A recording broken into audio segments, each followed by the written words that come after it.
കഴിഞ്ഞ ദിവസം ഞങ്ങൾ തന്നെ റിപ്പോർട്ട് ചെയ്തൊരു വാർത്തയാണ്. വെസ്റ്റ് ബംഗാളിലെ മാൾഡ എന്ന് പറയുന്ന ജില്ലയിൽ അവിടെ ഫെൻസിംഗ് ജോലികൾ നടക്കുകയായിരുന്നു.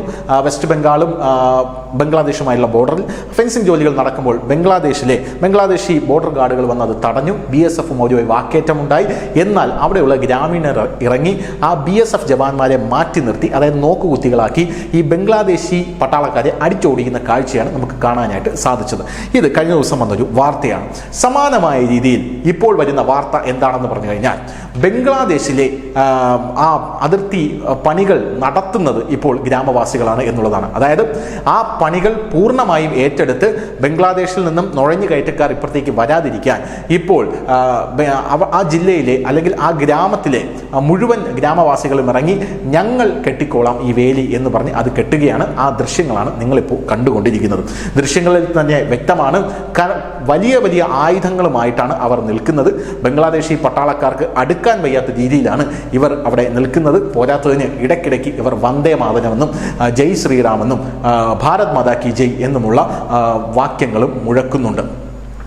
ബംഗ്ലാദേശിൽ നിന്ന് ഇങ്ങോട്ടേക്ക് നുഴഞ്ഞു കയറ്റം നടക്കുന്നതിനെ തുടർന്ന് ബംഗ്ലാദേശ് ഇന്ത്യ അതിർത്തി ശക്തമാക്കാൻ 33,000 കോടി രൂപയാണ് അമിത്ഷാ പല ഭാഗത്തും ചെലവാക്കിയിരിക്കുന്നത്. പ്രത്യേകിച്ച് നോർത്ത് ഈസ്റ്റിൽ ചെലവാക്കിയിരിക്കുന്നത്. അത് വലിയൊരു വാർത്ത തന്നെയായിരുന്നു.